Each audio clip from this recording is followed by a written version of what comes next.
Hey YouTube, this is Southern Prepper One. I want to talk about the National Guard members that are deployed to Washington D.C. now. We have numerous states that have sent troops. I'm going to talk about the South Carolina members. I have more information about those. They received their orders actually when they were in the field. They were just doing their summer annual training, and they were counting down the days literally to before they go home. And our great governor decided, hey, let me send a couple hundred South Carolina National Guard troops up to Washington, D.C. This in itself was a kick in the seat of the pants. When you're counting down the days, and then all of a sudden, oh, no, you are going to Washington, and I don't know when you're going to come home. So, we have troops up there. A lot of people are saying, oh, the government must know there's something bad going to happen. That's why they're pushing all these troops up there. Looking at what they took in their deployment as in weapon systems, if they were expecting some more serious trouble, they would have taken some different or more of their weapon systems. I don't want to go into that because I don't know if that's been published. But I don't think it's a conspiracy. Hey, something bad's going to happen. We've got to have troops up there. I think Trump wanted to poke the Democratic leadership in the eyeball and say, hey, look what I'm doing. Now, granted, he definitely wanted to clean up the city of Washington. I give him that.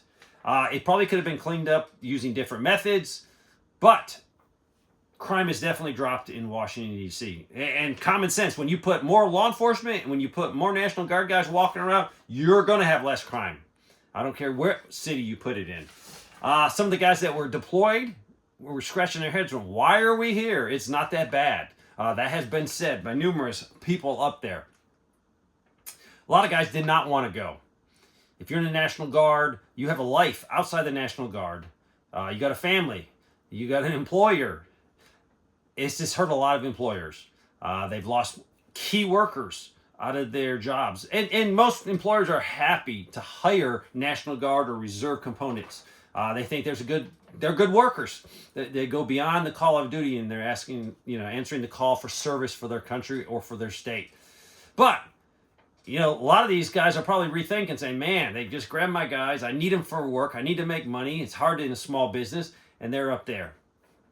So, a lot of articles saying morale is starting to go low. Morale wasn't starting to go low. Morale was in the crapper for most of these guys. Now, there's a few guys that, hey, I live in mama's basement and I work at McDonald's. This is a great gig for me. I'm seeing things. I'm doing things. I'm making more money. So yes, for a very small percentage, this is a good thing. But most guys don't want to be there. They got other things to do with their lives.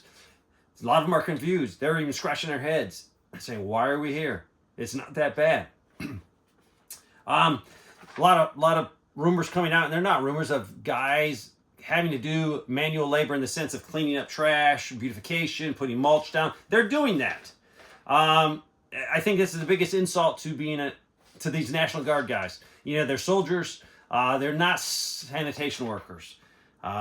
Now, it's different if you're sweeping up your barracks or cleaning up the mess you made. That's not what I'm talking about. They're cleaning up other people's messes because there's not a clear mission other than just to throw people up there to bring crime down. Let me read you a couple sentences.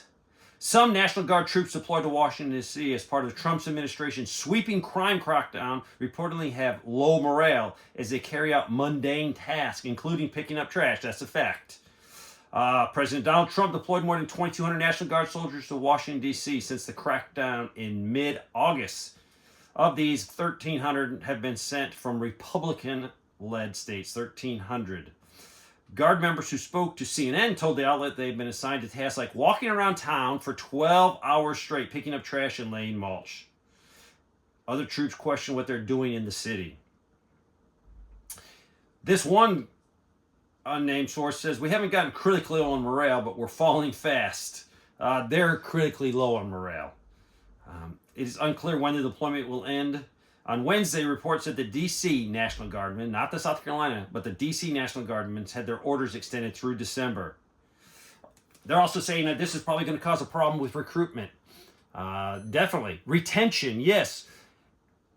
Guardsmen are soldiers. They're not public sanitation workers. So they probably feel, hey, why are we here cleaning up someone else's trash? Guardsmen do not train enough. There's not enough time. There's not enough money to support their mission. This is facts. And now we're up there cleaning up trash. So I thank the guardsmen of South Carolina. If I was a guardsman right now, in my position, I'm a little bit more older, or I'm a little more financial stable. I would probably be running my mouth a little bit too much, because it's an insult to them to be there. Yes, some are you going to say, oh, they signed up and took the oath to protect the United States Constitution. This has nothing to do with the Constitution. This has Trump being Trump and poking the Democrat leadership of that area in the eyeball. Now, should we fix crime? Definitely, but there's better ways of doing it than putting these young men and women up there. Rumors say it's gonna cost $1 million a day. I disagree with that. I think it's going to be a lot more than $1 million a day to have those guardsmen up there. Now, everyone's got motel rooms. I think there's 2 lower enlisted to a room. And if you're at E6 or above, you get your own room. They do have good food coming in, so I appreciate that. You don't want to give these guys field chow or MREs. But they lack a clear mission. They don't think it's worth it. And this isn't just coming from me. This is coming from people that are there with their boots on the ground. So I hope as quickly as possible the governor will bring these guys back, instead of using them as a political pawn or using them as, hey, let's poke somebody in the eye by having our troops in another person's state. In the case of D.C., it's a little bit differently, but they're talking about putting troops, National Guard troops, in a lot of big cities. I think there's a better way of handling that, using more local resources. But I don't know what the answer is. Basically, don't live in a high crime area, but it's not fair to the people that are there, the people that can't afford to move out, that need to be safe. So yes, something needs to be done.